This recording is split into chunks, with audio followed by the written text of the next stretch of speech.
un vrai fan de manga, Natsu, Dabi, Ban et Berthold, ça te dit forcément quelque chose. Mais est-ce que tu connais les personnes qui les interprètent en français? Derrière tous les personnages que je viens de citer, et encore plus, se cache le fabuleux Arnaud Laurent. Et dans cette interview que tu t'apprêtes à voir, il m'a confié son parcours, ses talents de doublage, les émotions kabyles et les coulisses dont personne ne parle. Et crois-moi qu'après ça, tu ne verras plus jamais le doublage comme avant.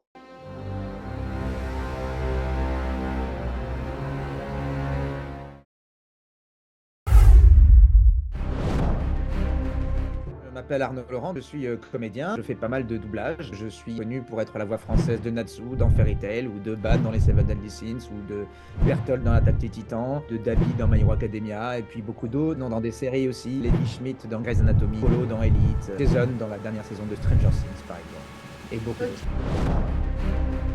Par exemple, quand j'étais petit, je me suis pas dit je serais comédien plus tard, mais je me suis jamais posé cette question-là. C'est venu très tard. Là, il y a eu plusieurs petites étapes. Il y a plus eu d'abord quand j'étais au lycée, j'ai eu un cours d'anglais où il fallait présenter une petite scène qu'on a fait avec une personne. Donc j'ai écrit le sketch, on l'a joué et j'ai eu une super note. J'ai eu 18 sur 20, je crois que c'est la meilleure note que j'ai eu en anglais. La prof m'a dit que c'était vachement bien et j'ai un ami qui m'a dit vachement bien, est-ce que tu as déjà pensé à jouer, à faire du théâtre ou à jouer la comédie?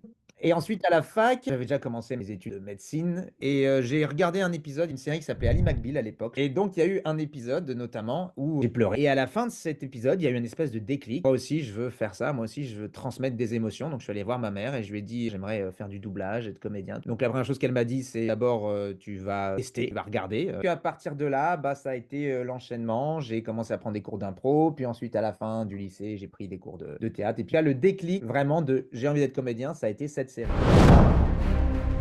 Alors, pas des films connus, mais j'ai fait des courts-métrages il y a une dizaine d'années. J'en ai fait là un récemment, un peu plus court. Donc j'ai fait 2, 3 courts-métrages. Malheureusement, non, j'ai jamais été, à l'écran. C'est dans mes objectifs maintenant, d'essayer de développer plus à l'image que la voix. Alors bon, j'y ai réfléchi la dernière fois parce que je dis toujours à tout le monde quand on me pose la question que c'était en 2007 dans Tales of Phantasia, un animé dans lequel je suis un soldat et puis j'arrive et je dis commandant, commandant, il faudrait revêtir votre tenue de protection. Déjà en plus la phrase était bien compliquée, c'était sympa. Voilà, et comme quand on débute, on a toujours des petites phrases à droite à gauche, on n'a jamais des héros rôles, ben voilà, ça c'était ma première phrase. Et puis après j'y ai réfléchi et je me suis souvenu que un peu avant ça, il y avait un autre animé qui s'appelait Animation Runner Kurumi et dans lequel là pour le coup, c'était encore avant et c'était encore plus petit où je faisais Time Journey comme ça plusieurs fois dans l'épisode. Je crois que c'est vraiment celui-là mon tout préféré.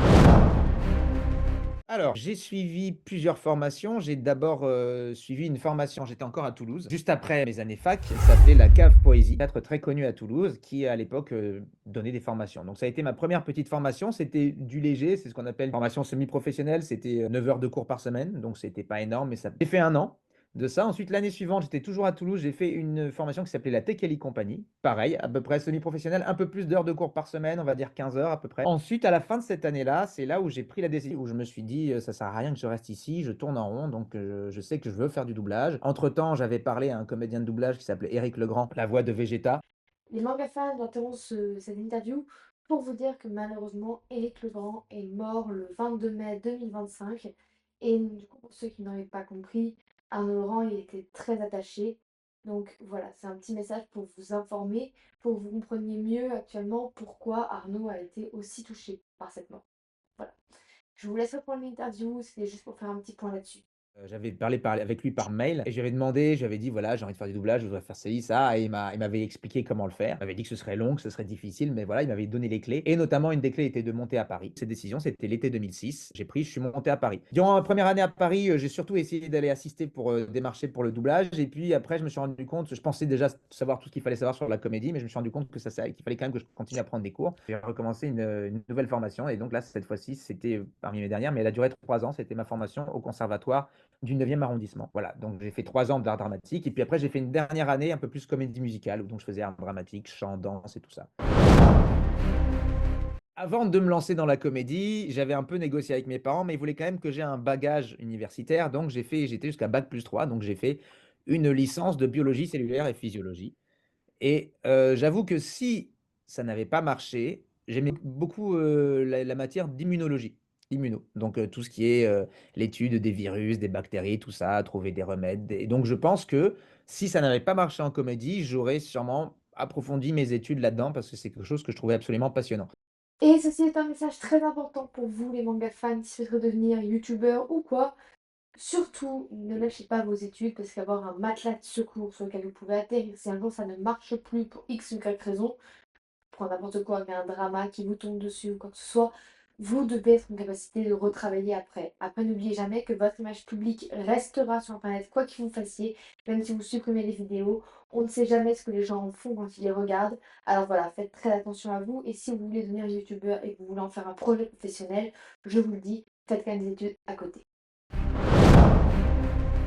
Alors, ça dépend quand tu travailles ou pas. Justement, pour ceux qui ne le savent pas, c'est un métier. On est avant tout des comédiens, des artistes, on est des intermittents du spectacle. Et dans intermittent Mm. du spectacle, c'est pas pour rien que ce statut s'appelle comme ça, c'est que bah, on travaille par intermittence. On travaille par CDD, on a des cachets d'une journée, d'une demi-journée, ou voilà.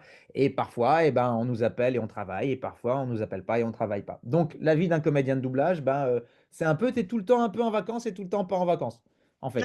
T'as des semaines où tu vas travailler toute une semaine, puis la semaine suivante, tu travailleras pas du tout. Il y a des semaines, tu vas travailler 2 jours, et puis ensuite 3 jours, tu travailles pas. C'est complètement aléatoire. Il n'y a rien de fixe. Tu n'as rien de défini. Tu ne sais pas de quoi va être fait le lendemain. Donc, il faut toujours rechercher, jamais se poser, savoir que c'est pas parce que ça marche un moment qu'il faut s'endormir et qu'il faut laisser passer.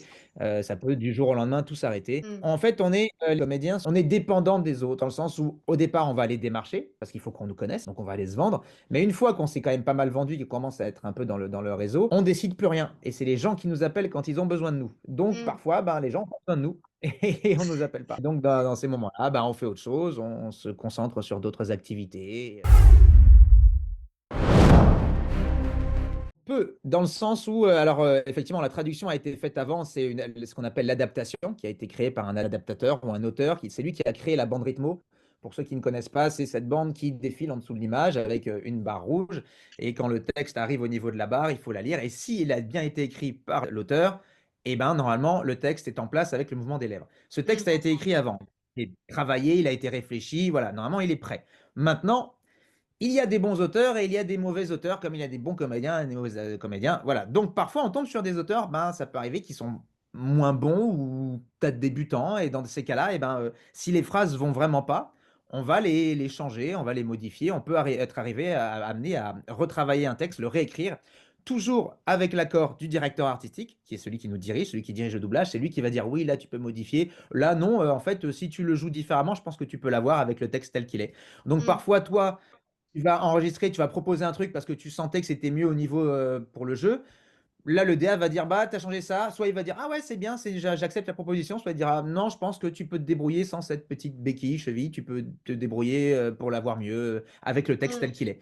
Ça dépend aussi si le texte a été vérifié au préalable. Parce que parfois, le client, celui donc qui va demander le doublage, je dis une bêtise, mais Netflix ou des choses comme ça, une fois que l'adaptation est faite, il l'aura relu et il l'aura fixé. Et s'il dit l'adaptation, elle est telle quelle, il y en a qui sont très accrochés à ça. Par exemple, Disney, TF1, c'est des gens très stricts. S'ils l'ont lu Mm. avant et qu'ils disent on n'y touche pas, on n'y Ne touche touche pas. pas. Tu as le droit de Ok. rien changer, tu te débrouilles avec ce qui a marqué, c'est comme ça, c'est ce qu'ils veulent, c'est eux, c'est leur choix, tu fais avec. Mais la majorité du temps, on est quand même assez libre de changer.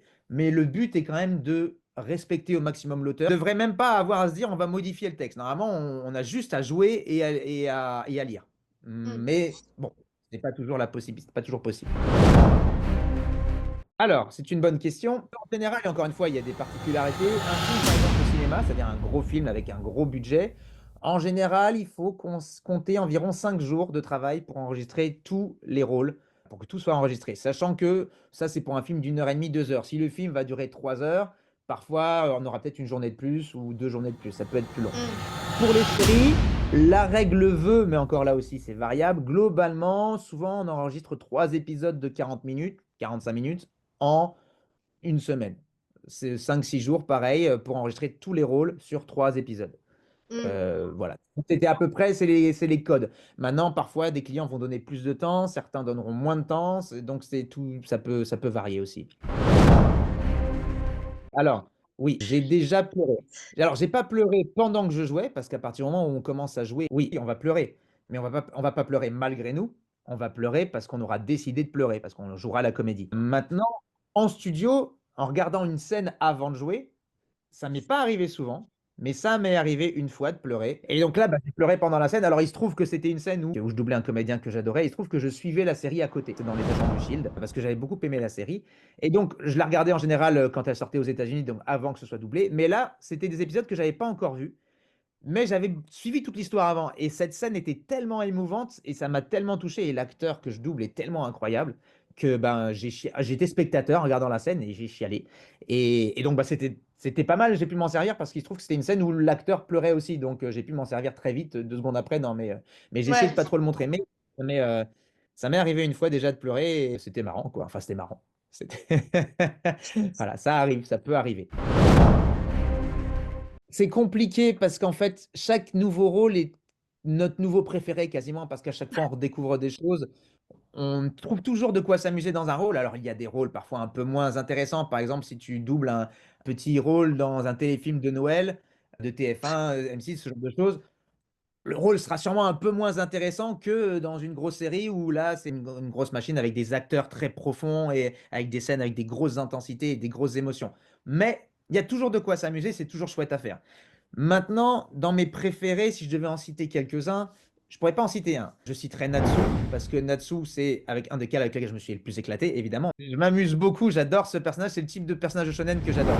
Qui sont à la fois, ils peuvent être super sérieux et badass, et puis d'un coup, ils sont dans le délire complet. Donc, j'ai adoré doubler Natsu, et si je le mets un peu en exergue, c'est parce que, en dehors, j'ai doublé pendant très longtemps, pendant 9 ans, et qui m'a apporté énormément de choses, et que c'était mon premier gros rôle important. Donc pour moi, Natsu sera toujours le premier dans mon cœur. Si je dois vraiment en citer un, pour moi, bah, je vais en parler, c'est celui que je double, c'est l'acteur Yane de Kest Tucker dans Marvel, Les Agents du Shield. Parce que c'est un acteur exceptionnel, et en fait, quand on double des Mm. bons acteurs, c'est super agréable pour nous derrière, et c'est surtout un gros challenge, parce que le mec est tellement bon que tu te dis, il faut absolument que j'arrive à lui rendre hommage de son jeu, quoi, parce que son jeu est tellement incroyable qu'il faut que toi, tu sois aussi bon. Et donc, c'est un très gros challenge. Et quand tu y arrives, tu peux pas faire aussi bien, mais en tout cas, tu arrives à peu près à faire le truc. C'est très gratifiant. Mm. Et puis voilà, et puis ça te fait jouer des choses. C'est un acteur dans cette série où au début, il est un peu classique, et puis après, ils se sont rendus compte à quel point l'acteur était génial. Et puis ils lui ont fait jouer plein de choses différentes, plein de registres différents. Il faisait, au départ, il a perdu la possibilité de parler, donc il bégayait beaucoup. Après, il a joué un médecin. Et puis après, il joue un mec qui a une double personnalité. Voilà, il a tout joué. Et donc, quand toi, tu es acteur derrière, comédien, que tu dois jouer derrière lui, c'est génial. Donc, pour moi, Mm. si je dois en citer un, ce sera lui. Alors, le plus dur, j'en parle souvent dans les conventions. Pour moi, ça a été Bertolt dans l'Attaque des Titans. Dur dans le sens où, eh ben, la première fois que je l'ai doublé, il n'était pas très important. Dans les premiers épisodes, il a genre deux, trois phrases, on me l'a donné comme ça. Il Mm. se trouve que l'Attaque des Titans, j'avais passé les essais sur Eren, je ne les avais pas eus. Et la directrice artistique, ou le directeur artistique, je ne sais plus si c'était, je crois que c'était plutôt Grégory Lenné. À l'époque, pour combler un peu souvent, si tu n'as pas les rôles principaux, parfois ils vont te confier un autre rôle secondaire pour que tu quand même que tu bosses. Et là, il y avait Berthold qui arrive, qui a genre deux, trois phrases. Et la première fois que je l'ai enregistré, ben, je sortais d'une extinction de voix. Donc j'avais une voix très très grave, comme des graves comme j'ai jamais. Et donc ben, on l'a pris dans les graves, parce qu'en plus il se trouve qu'il avait un tempérament très posé, donc voilà.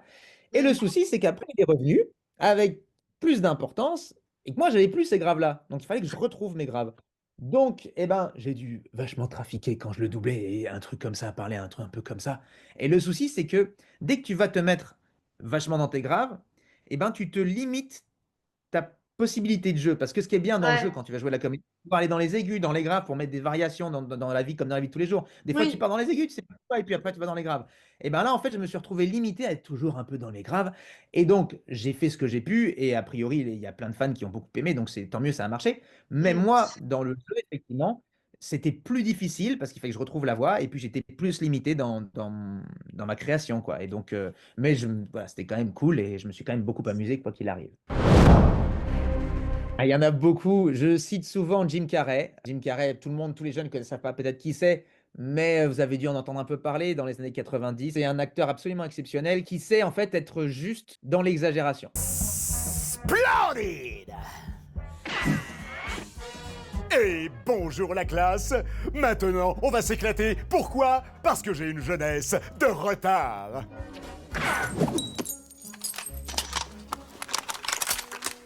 Quand les emmerdes arrivent, c'est moi qui interviens. Ici, c'est moi qui fais la loi. C'est clair?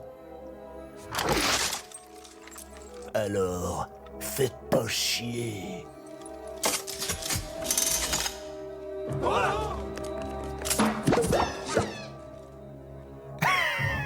Et ça, Ouais. c'est tout bête, mais c'est quelque chose de très, très difficile. C'est-à-dire que faire le con juste pour faire pète machin, c'est faisable.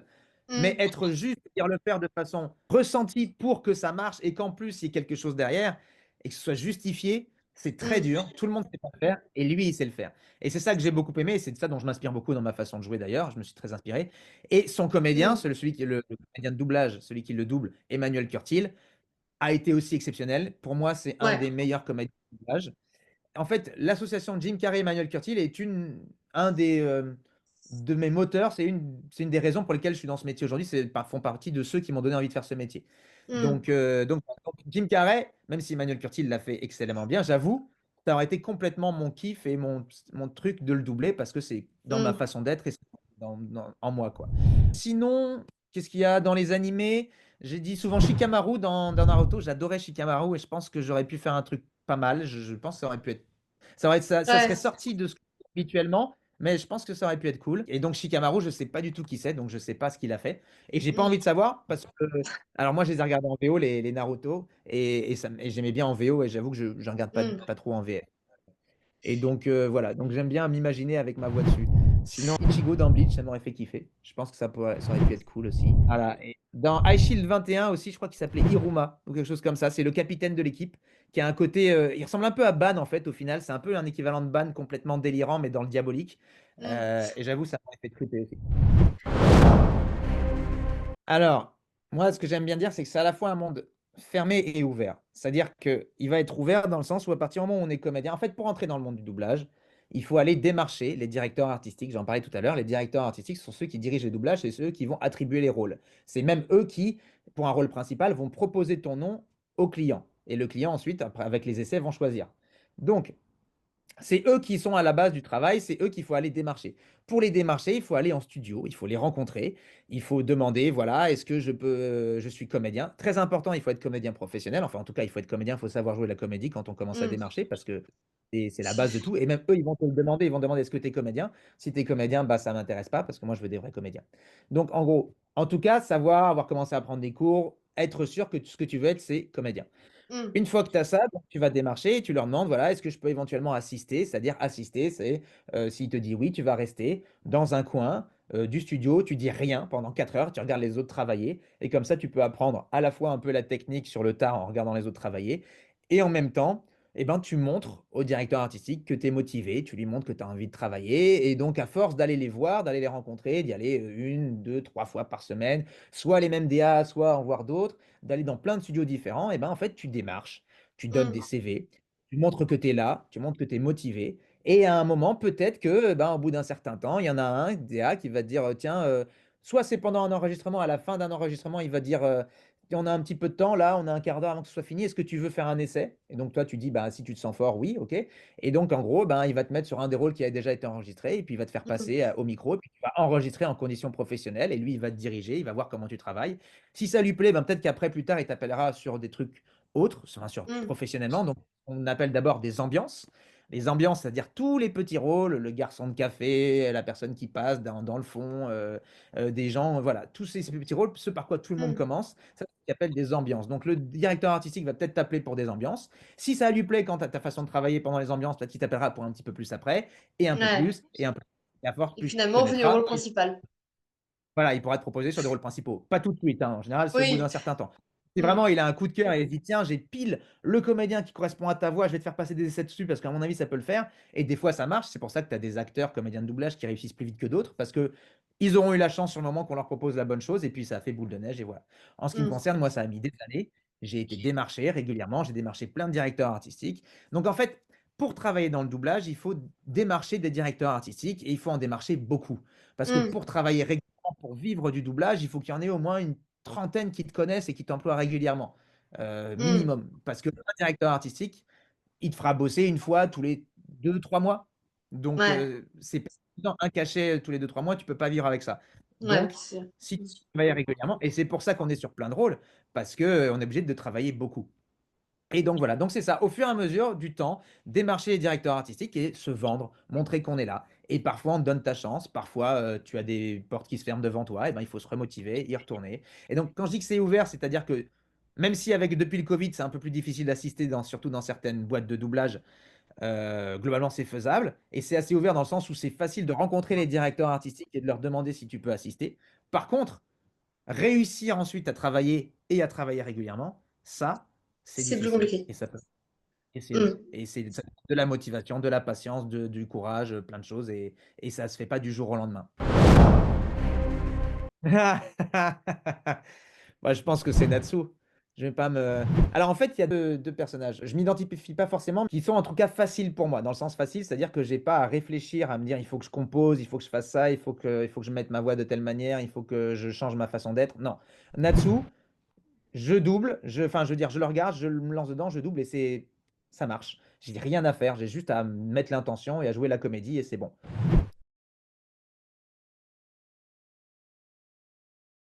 Et on y va!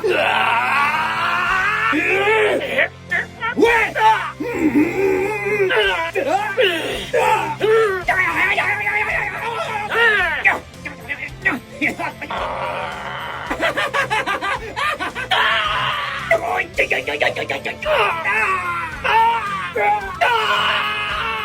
Ça me fait rien du tout!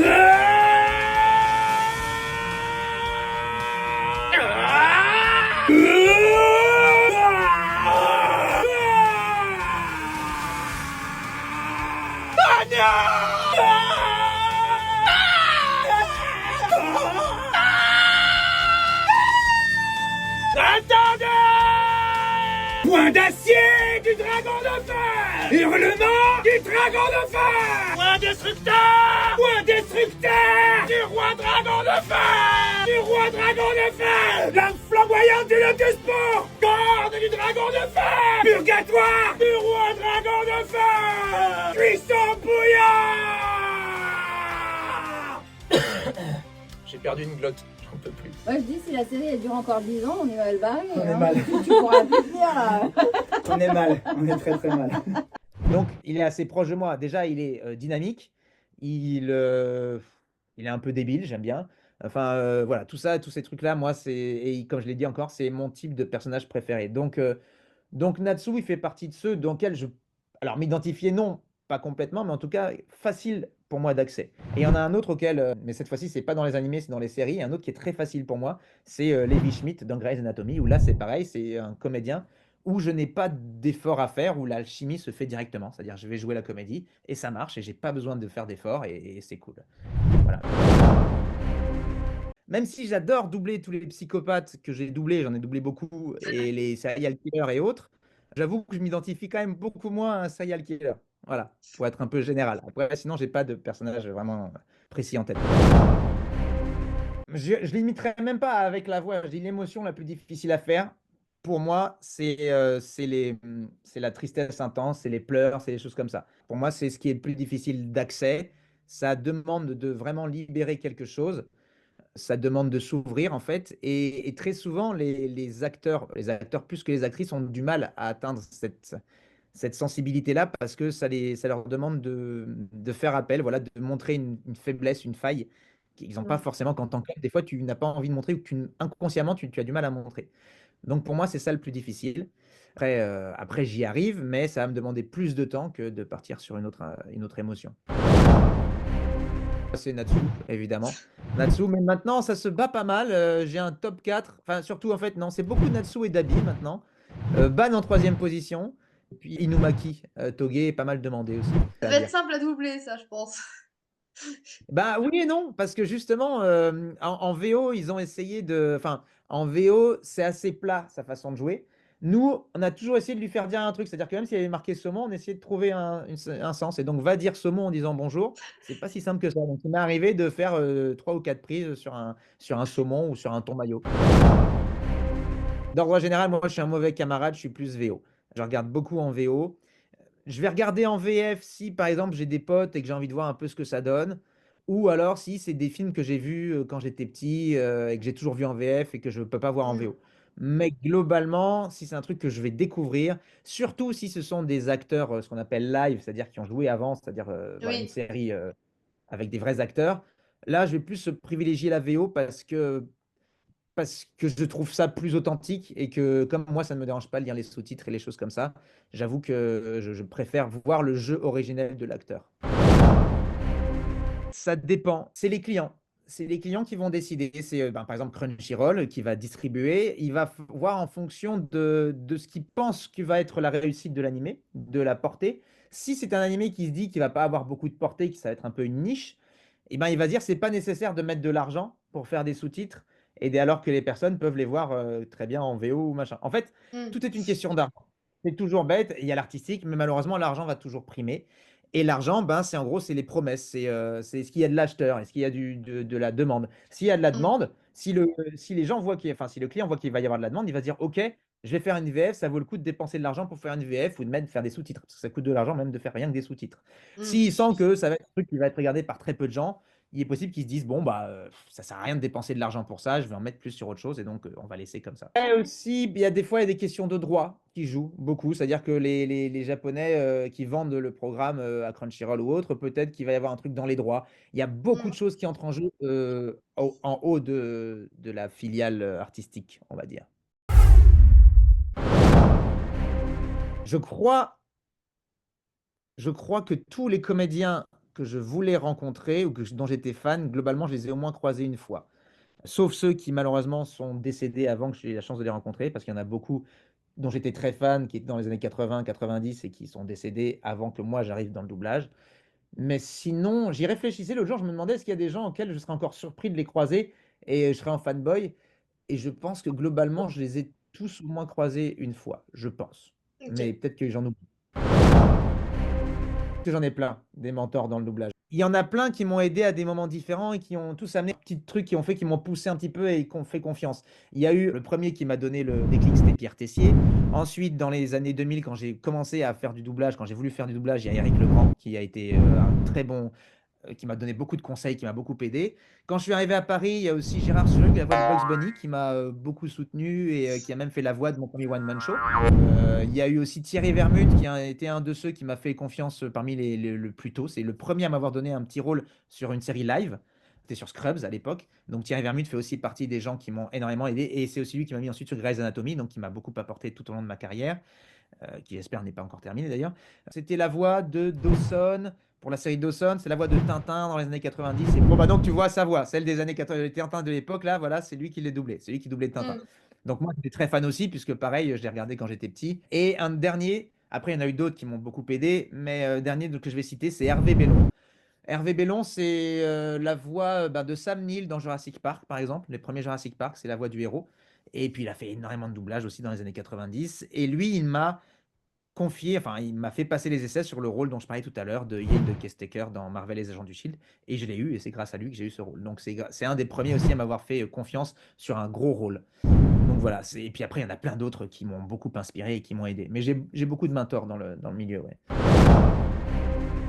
Ah, ça balance! Je la pose à tout le monde, celle-là, ça me fait marrer. Oui, mais de toute façon, comme dans tous les métiers, et en plus dans le milieu artistique, surtout quand les comédiens, il y a un côté narcissique qui entre en jeu. Moi, je le suis, je le sais, j'ai un côté narcissique et c'est une raison pour laquelle je fais ce métier-là. J'ai envie qu'on aime, j'ai envie qu'on m'aime, Mm. qu'on aime ce que je fais. Et donc, ouais, il y a des comédiens qui ne se prennent pas pour n'importe qui, effectivement, de par le succès ou de par les voix qu'ils doublent, vont se dire, bah ouais, finalement, je suis pas n'importe qui et qui ont tendance à avoir un peu la grosse tête. Il y en a certains, mais c'est pas tous. Et puis voilà. Ce qui est très drôle d'ailleurs, souvent, c'est que souvent ceux qui ont la grosse tête, c'est pas forcément les meilleurs d'ailleurs. Et que souvent les meilleurs sont les plus humbles. Mais bon, ça, voilà, c'est comme ça. Et voilà, c'est la fin de la vidéo. J'espère qu'elle t'a plu et que cette interview t'a appris pas mal de choses sur le monde du doublage.